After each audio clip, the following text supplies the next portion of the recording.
చేసిన దోషుల్ని నిర్మోహమాటంగా శిక్షించాలి, కఠినంగా శిక్షించాలని దీన్ని మేము డిమాండ్ చేస్తాను బలరాం. Right sir.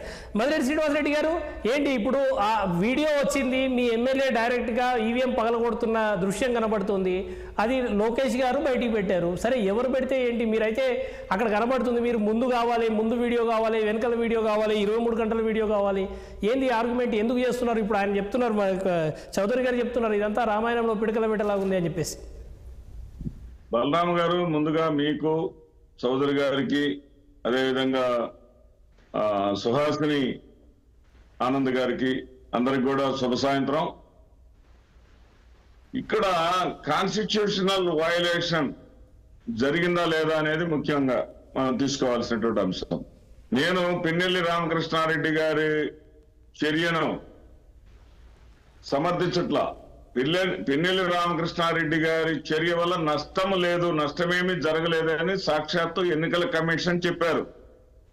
ఆయన ఆవేదనతోటి ఏదైతే అంతకుముందు ఈ 12 గంటల 6 నిమిషాలకు జరిగినటువంటి రికార్డింగ్ కన్నా ముందు మరి 9 గంటల సమయంలో వైఎస్ఆర్సీపీకి చెందినటువంటి 4 కార్యకర్తలను నిర్దాక్షిణ్యంగా బయటకు నెట్టివేసి అందుట్లో ఒక దళితుడైనటువంటి వ్యక్తిని గొడ్డలు తీసుకొట్టారండి.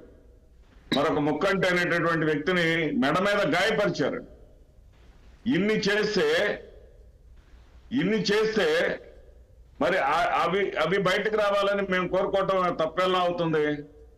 అదేవిధంగా విదేశాలలో ఉన్నాడు లోకేష్ గారు అంటే అల్లాటప్ప వ్యక్తి కాదు, కూటమిలో ప్రధానమైనటువంటి వ్యక్తి. వాళ్ళ నాన్నగారు 53 రోజుల పాటు జైలు శిక్ష అనుభవించిన తర్వాత ఈయన ఢిల్లీ వెళ్ళి భారతీయ జనతా పార్టీ పెద్దలకి మరి ఏం పట్టుకున్నాడో ఏం చేశాడో తెలియదు, కానీ తర్వాతనే బెయిల్ వచ్చింది. ఆ తర్వాతనే కూటమి పొత్తు కూడా కుదిరింది. మరి ఆ కూటమి ఈ వయలేషన్ చేసిందా లేదా అనేది నేను అడుగుతా ఉన్నా. ఏంటంటే వయలేషన్, నేనే చెప్పేటటువంటి వయలేషన్ ఏంటంటే, అసలు వాళ్ళు మీరు చెప్పారు ఇందాక 23 గంటల 50, అది నేనంతా చెప్తాం అనుకున్నా, మీరే చెప్పారు బలరాం గారు. అన్ని నిమిషాల వెబ్ కాస్టింగ్ అనే దాంట్లో వీళ్ళకి అవసరమైనటువంటి అంశమే ఎందుకు తీసుకున్నారు? అదేవిధంగా దానికి 1 కిలోమీటర్ దూరంలో తుమ్రుకోటలో వైసీపీకి అనుకూలంగా ఓటింగ్ జరిగిందని 4 ఈవీఎంలను ధ్వంసం చేశారు టీడీపీ వాళ్ళు. మొత్తం మండలంలో 16 చోట్ల జరిగితే కేవలం 7 చోట్లే జరిగినట్టుగా వాళ్ళు చేశారు. ఇక్కడ ముఖేష్ కుమార్ గారు, మీనా గారిని ఏ విధమైనటువంటి తప్పు పట్టాల్సినటువంటి అవసరం లేదు. ఆయన ఈజ్ వెరీ సిన్సియర్ ఆఫీసర్. ఆయన ఎక్కడో లండన్ లో కూర్చొని, లండనో మరి ఎక్కడున్నాడో కూడా తెలియదు అతను లోకేష్, ఇతర దేశాల్లో కూర్చొని ఒక ట్విట్టర్ లో, ఎక్స్ లో పోస్ట్ చేయగానే దాని మీద యాక్షన్ తీసుకోవటం ఏంటో. పిన్నెల్లి రామకృష్ణారెడ్డి గారు ఇక్కడ పాలవాయి గేట్ దగ్గర ఘర్షణ వాతావరణం జరగబోతా ఉంది, మీరు అక్కడ కట్టుదిట్టమైనటువంటి పోలీసు భద్రత అప్పచెప్పండి అని చెప్పేసి 11వ తేదీన, 13వ తేదీ పోలింగ్ అయితే 11వ తేదీన లేఖ ఇచ్చారు బుట్ట దాఖలు. తర్వాత పోలింగ్ జరిగిన తర్వాత అక్కడ జరిగినటువంటి దారుణాలను వివరిస్తూ 13వ తేదీ 3 గంటలకు లేఖ ఇచ్చారు.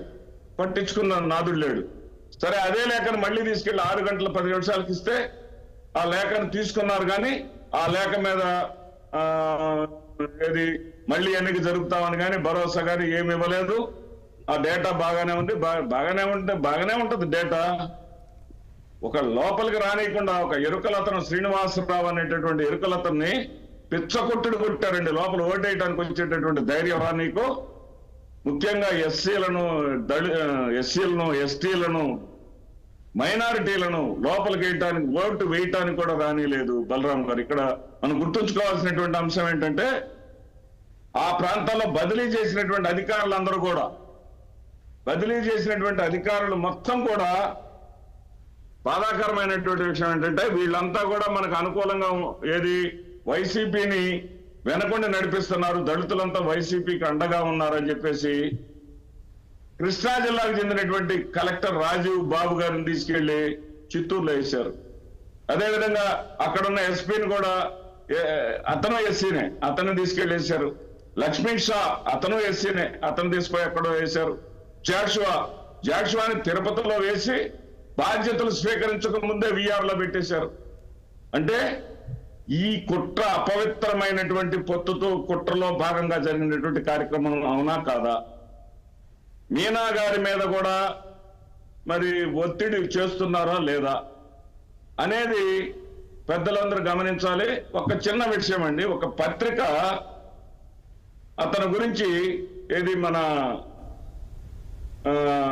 పిన్నెల్లి రామకృష్ణారెడ్డి గారి గురించి ఒక కార్టూన్ వేసిందండి. ఏంటంటే ఒక పోలీసు వ్యక్తి పోయి కానిస్టేబుల్ గారు వెళ్ళి అడుగుతాడు, ఏమైనా చిలక జోస్యం అని చెప్పుకునేవాడిని అడుగుతాడు, పిన్నెల్లి రామకృష్ణారెడ్డి గారు ఎక్కడున్నారో కాస్త చెప్తారా అని. అంటే పోలీసు వ్యవస్థను అపహాస్యం చేయటం. దీనందరికీ బాధ్యత వహించాల్సిందే మేడం గారు చెప్పాలి, సుహాసిని ఆనంద్ గారు. భారతీయ జనతా పార్టీ రామజపం చేస్తామని చెప్పుకునేటటువంటి భారతీయ జనతా పార్టీ రాబంధువులతో చేసినటువంటి సహవాసం కారణంగా ఇదంతా జరిగింది. తర్వాత ఎన్నికల్లో వాళ్ళకి ఏదైతే అనుకూలంగా లేదని చెప్పి తెలిసిన తర్వాత ఇప్పటిదాకా విద్వేషాన్ని రెచ్చగొట్టారు. జగన్మోహన్ రెడ్డి గారి మీద ఒక సెక్షన్ ఆఫ్ మీడియా, మీరు ఎగ్జాంప్షన్ అండి దానికి, మీకేం లేదు అది, కానీ ఒక సెక్షన్ ఆఫ్ మీడియా అతను చేసినటువంటి ప్రజాహిత పాలన పరంగా అతనికి ఆంధ్రప్రదేశ్ రాష్ట్రంలో ఓటమి లేదు కాబట్టి ఏదో రకంగా అరాచకాలు రెచ్చగొట్టాలని జగన్మోహన్ రెడ్డి మీద విద్వేషాన్ని నింపింది టీడీపీ కార్యకర్తల్లో.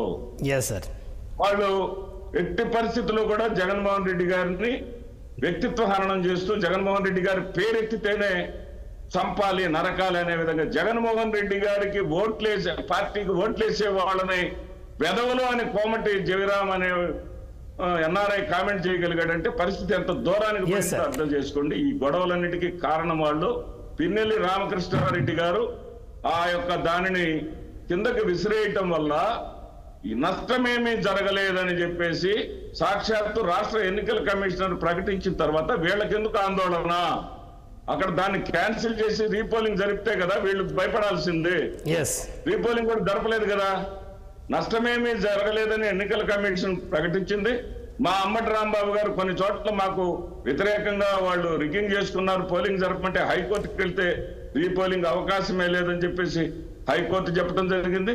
ఇంకా వాళ్ళకి ఎందుకు ఆందోళన? జరిగింది మాచర్లోని మేము బాధపడతా ఉంటే వాళ్ళు ఎక్కడైనా సరే రిగ్గింగ్ జరిగింది అని కానీ రీపోలింగ్ కావాలని కానీ అడిగారా?